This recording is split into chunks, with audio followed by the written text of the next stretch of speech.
Welcome to Business Line's State of the Economy podcast, where you'll find insight, analysis, and the story behind the numbers. Hello and welcome to BL Podcast, and it's yet another episode of State of the Economy. I am Ronendra Singh, and today we have Manish Raj Singhania, President, Federation of Automobile Dealers Associations (FADA), to talk about challenges and way forward in the Indian automobile industry. The auto retail sales in May demonstrated a 10% year-on-year growth, which is a positive performance across all vehicle categories, including two-wheeler, three-wheeler, passenger vehicles, tractor, and commercial vehicles, with respective growth of 9%, 79%, 4%, 10%, and 7%. Despite a slight decline of 2% compared to pre COVID levels, the overall retail figures relatively improved, except for two wheelers, which was 8% decline, and commercial vehicles, 7% decline, being the primary segments which experienced slight setback. So for more details, let's hear it from Mr. Singhania. Hello and welcome to BL Podcast, Mr. Singhania. Just to start with, I wanted to understand what are the current scenario with the automobile dealers side and what kind of challenges do you see? Yes, auto retail industry has been really fantastic and really doing pretty well. And we have kind of recovered quite well post-COVID. And actually, auto industry had a double whammy in terms of, transiting from BS4 to BS6. Plus, then the COVID obviously hit and a lot of things came in place. So, yes, dealerships have recovered quite well. PV industry created a new record in terms of sales last financial year, as well as tractor industry also created a new record in terms of sales. Right. So these two segments are doing fantastically well. Two-wheeler continues to struggle by almost lagging behind 19% compared to pre-COVID level, and tractor and commercial vehicle is nearing at par.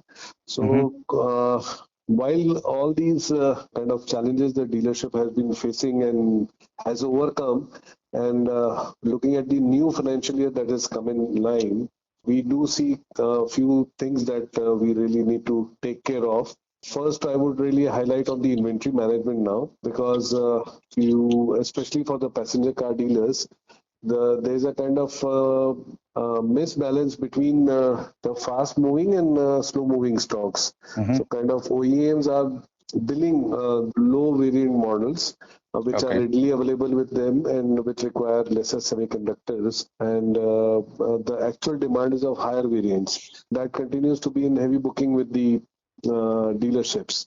So at one place, the dealership stock is increasing in terms of lower variant, and that is what dealers need to be careful about and keep the inventory in check, because in the last month's survey, already the paid-up stock was closing to 40 days, which should ideally be around 21 days. Okay. So that's the thing that really dealerships needs to be careful about. Second, I would like to emphasize upon liquidity in financing. As supplies improve, as the semiconductor and other vehicle supplies improve, it's the dealerships that's, the stock level at the dealership will further go up. We really need to have this fund available with us to get the accessible fund and affordable funds at a good kind of interest rates available at the dealership for enabling the billing of these vehicles. Because turnaround time is very critical at dealership, because dealerships normally operate at a very thin margin. So the quicker the turnaround, the better the profitability would be. Especially this kind of that's very critical for our small dealerships, where turnaround has to be because they have a limited fund and access to limited fund. So it is very critical for that segment. Right. So third challenge that I see is advent of electric vehicles. Okay. So on every segment we are seeing, two-wheeler, passenger car, and three-wheeler has almost transited to electric vehicles. So a lot of reconfiguration, reskilling, and the complete business model has to be reoriented over a period of time. EV, we still see a horizon left, because by 2030 we see a penetration of 30%. A lot of workshop revenues would be less, and there are very fewer parts of service we need to focus on body shop more, and such kind of new kind of transition would come in that dealership really need to take care. And then there's a lot of digital transformation happening across table, Right. whether offering virtual showroom experiencing and implementing digital sales, service tools, real time, you can view the vehicle that is being serviced in your workshop. Apps and various kind of tools are available to the customer to open their job cards. They can see the progress of their work. It's more transparent, more real time, more realistic. So these dealerships needs to adapt to all these changes and Right. ensure that their manpower is updated with this new digital friendly customer. Right. One of the things that we regularly talk about is lack of dealer protection act. Right. Like in US and UK and South Africa, we don't have auto dealer protection act dedicated one. Right. Or a franchisee act, while US, UK, and such developed countries, they do have a franchisee protection act. So we are as a dealership, we are at a disadvantage, and we just have to sign on the dotted line, and sometimes we have to, just comply to whatever the manufacturer has to say. So that needs to change. FADA is doing a lot of work on that, but that's a long goal that FADA has set in. Right. But we'll definitely work on. What we have really, worked upon was dealer agreements that we have formulated the model dealer agreement. We have met a lot of OEMs now and shared the model dealer agreement, which has been appreciated by a lot many. And we definitely see things changing in terms of unbalanced dealer agreements. So these are the few things that I see, the challenges that we talked about that dealers would be presenting would be in the coming years. Right. So talking about dealer agreement, there are companies which are also getting into direct to customer dealing. So do you see any impact because of that also in the traditional dealership? So why dealership? Because dealership have their own aura of operation. See, if I'm operating from a certain city, I've got my own area of influence that the manufacturer likes to encash on. And there are a lot of things in Indian business, that a business has to face on a continuous basis on a local level that the dealer can attend to. I do appreciate that a company has really started doing this, but I think in the long run, if they expand operations in India, and they have already opened up experience centers in India, they were initially talking about only being 100% online. But experience centers are like, just a company-owned outlet that is being done by those OEMs. Right. So that's a kind of dealership that they have opened up. Just that they haven't allotted the dealership to anybody, and it is owned by them. So the customer really, is influenced by local influence, local contact, local touch, local point, and various kind of. We are not a very professional country. We need to mingle with each other. We need to know the dealer to buy a vehicle. Such kind of thing can really transform the buying decision of the customer. So I think it is very, very pertinent for having a dealership model in India, and it delivers a lot of value. And I think with over a period of time, I see these models will change, and eventually dealerships will be established to sell a higher, maybe for a lower volume, it's okay. But when you go on a larger scale, larger volume, you will need dealerships to do so. That leads to my related question to it, like what is the share of online sales now? Because a lot of companies also getting into online marketing. So is that also affecting the traditional dealer networks? So online sales actually hasn't really happened in India. We do see a lot of customers getting into online booking of the vehicle.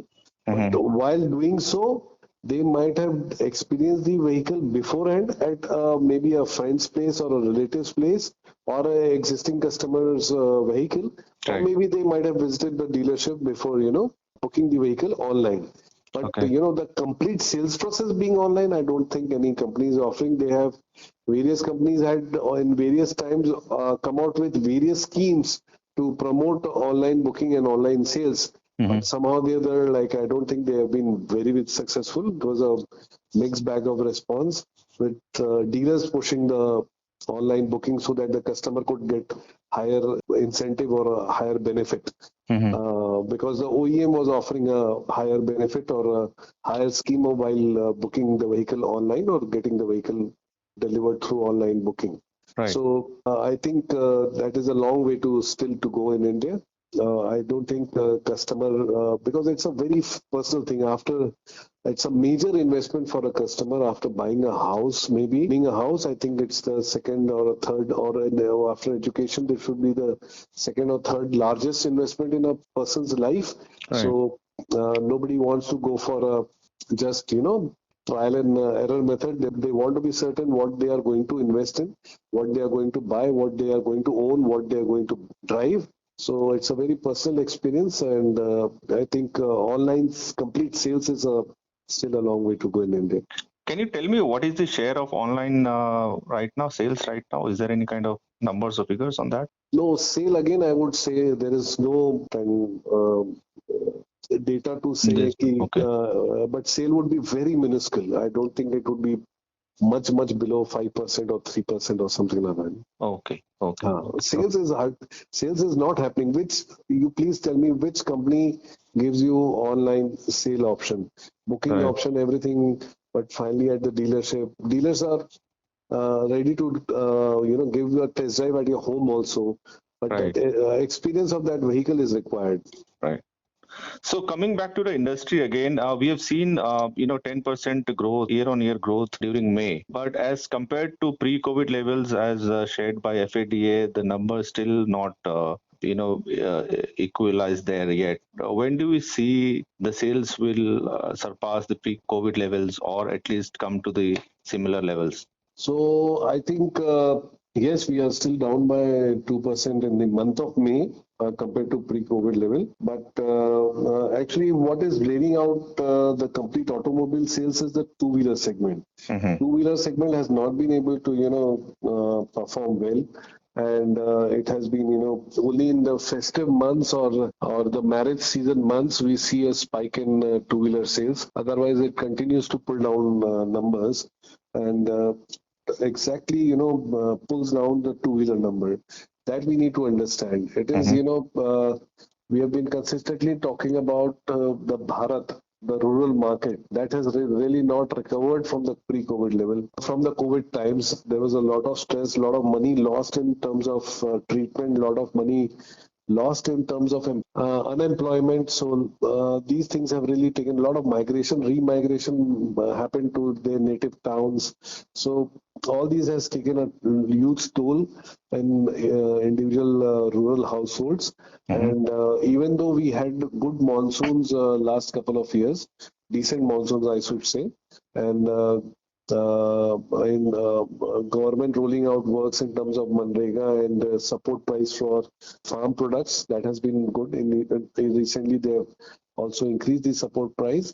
But the rural market continues to see the stress. I think we would need two very good monsoon season to really get the two-wheeler market really out of its, or the rural market out of its kind of loss or the gap that they are creating. I think we really need to support our rural market, and government needs to support. And one way that we had suggested was reduction in. It's absolutely the right time for reduction in GST of two-wheeler. Mm-hmm. Mobility is an essential part in rural market, semi-urban market. We don't have very robust public transport systems available. So owning a vehicle is a must for mobility purposes in rural market. Distances are high. So, and the passenger vehicle, tractor, we are seeing new highs. Commercial vehicle is almost close to the point of recovery, pre-COVID level, but two-wheeler continues to go down, and this is the right time to reduce GST from 28%, not making it, keeping it in a sin tax kind of, make it affordable. See, vehicle prices while transiting from BS4 to BS6, entry level two-wheeler has gone up by almost 50%. Right. Plus the additional cost of these supply chain costs going up, raw material costs going up, semiconductor, all these has further incremented the cost of vehicle, which is making it a vehicle unaffordable to the rural market, rural customer. So, rather than considering it as a luxury, we should consider it as a necessity and reduce the GST so that two-wheelers become more affordable and they can recover faster. And we have already seen, we are a price-sensitive market, and all these fluctuating cost of acquisition in terms of price has gone up, and the cost of operation in terms of fluctuating fuel prices, volatile fuel prices have really disrupted the market. Right. So, and on top of that, the RBI has been consistently increasing the interest rates. All these have, kind of impacted the rural market. So that continues to pull down. I think it is the right time to transit from a 28% to 18% GST. So without this, you don't see the growth coming back in this year? Within this year, I am very doubtful because I already talked about a good monsoon, but right. US has already predicted 3-4 times that strong El Nino effect would be applicable in these monsoon season. If that comes into play, that can really delay, the recovery of the rural market. We need good rains because what is the income of a farmer? What is the income in rural market? That's only farming, agriculture. Right. So if they don't have a 2-year consistent good crop with a good MSP price supported by the government, they won't be able to sail through. So that is what is required. So in the scooter segment, is electric vehicle also playing a spoil sport in the growth of the two-wheeler market? So I won't say that exactly because see, the highest penetration we could see was in the month of May only. Right. That was 8%, and I think that was reduction in FAME subsidy that was kind of brought the customer to showroom to buy the vehicle before the subsidy gets kind of lessened. So there was a spike in buying in the month of May. And average penetration has been close to 5%, 6%, say. Right. So though the numbers have been consistently increasing, but the overall penetration is still hovering around 6%. So I won't say it is right now playing a spoil sport. I think advent of new technologies and new options to the customer will only expand the market rather than contract the market. It will only create new segments, new customers. So I don't think any dealer would be kind of apprehensive about EV coming into play. We are very positive, and that will bring in new category of customers to us. Right.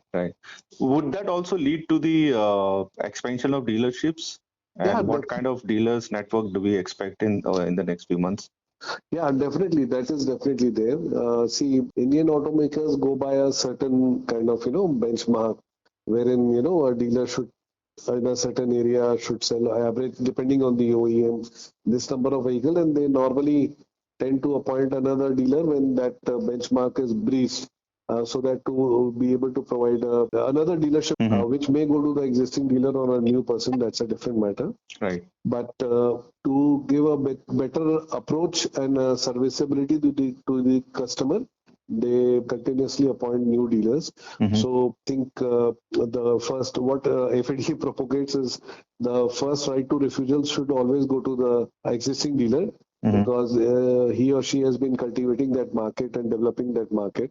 So any opportunity to earn or further his or her business, that should be given to existing dealer. Right. So obviously with increasing volume, if you look at our cities, they are expanding like crazy. Right.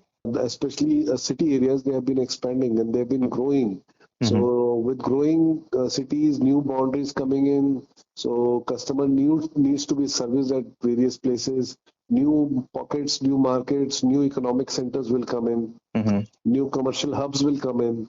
New transport hubs will come in. There we need to be present. We need to be present at the customer's doorstep. Right. So yes, and we dealers, we as dealers tend to continue be on a we continuously identify such pockets, and we try to place our own infrastructure in place so that we are able to service customer better. Mm-hmm. Comfortable access to the dealership, all this.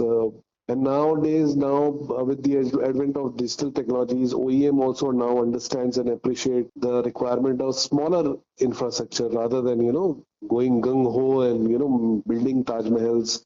Rather than that, smaller infrastructure, but more in numbers. Mm-hmm. So that should be the model, so Mm-hmm. that we are able to cater to more markets and more customers. And also, Mr. Singhania, the RBI has kept unchanged the repo rate yesterday. Right. So, what kind of impact do you see? Is that a positive? Because a lot of buying is also, and especially in terms of financing, it depends on a lot of on the repo rate also. So it has been unchanged. So do you see any impact of that or? We were kind of apprehensive what the RBI would be doing, Mm-hmm. but it's repo rate being unchanged is very good for the auto industry, where we have already seen such a huge increment in interest rates over a period of last 1 year, in fact. Mm-hmm. So 90% or 95% of the vehicle purchase are financed. Okay. And any increment in rate will see, it has a short-term effect. On an immediate basis, the customer start saying, "Ki, arey, interest rate बढ़ गया." So any kind of not a very need-based buying, only the very needy customer goes for the buying then. And Right. if a customer is just adding another vehicle to his fleet or his home, his or her home, they kind of, just that the interest rate has increased, they tend to, delay the buying by 1 or 2 months. Right. So that didn't set in. That's a good thing that RBI could maintain the repo rate. Mm-hmm. And I think that's a breather for the auto industry. Okay. And on luxury car sales in 2022 calendar year also we have seen one of the best years. So do we see the similar kind of numbers growth this year too? And also they are also expanding the networks. So what kind of additions do you see there from FADA side? Yeah, so definitely. I think the best bookings taken by any segment in passenger car dealers is the high-end segment. Right. Their models have been in extreme shortage, and there has been a lot of discontinuation of existing models. Diesel models are almost gone from the face of the market. Petrol and EV models are coming in, new models, and I think their number of bookings is pretty high. They have been doing good, and I think in coming months or this financial year, they would still be performing even better, because supplies are definitely increasing. That is there. Till now, we haven't seen any disruption happening, but we definitely expect that over a period of time, supplies will improve. So as supplies improve, the delivery of booked vehicle would happen. And I don't see, with already such huge bookings available. See, please understand, when dealerships are created, when there is certain volume available at the OEM, which they are not able to retail in the market. Okay. Right. Then there is an additional requirement of dealership, or when the market is rapidly expanding and we need to cater to new segment, or maybe we go from tier 1 towns to tier 2 or tier 3 towns, such kind of things. So already we have talked about rural distress that continues. I don't think rural distress would recover so soon. Right. And this profile of customers post-COVID has been on a buying spree. And whether it is travel or owning a vehicle or owning a house, everywhere we can see huge increment happening. So that profile of customers has been really spending out, going out every places, owning vehicles. So rather than with the existing number of bookings available at the premium dealerships, I think very few new dealerships will be added. But yeah, certainly with the increasing production, the demand and the growth would in this segment would be quite. Compared to a normal PV segment, the growth would be much better than SUV segment. In fact. Okay. Thank you so much for your time, Mr. Singhania. Thank you. Okay. Thank you so much. Thank you.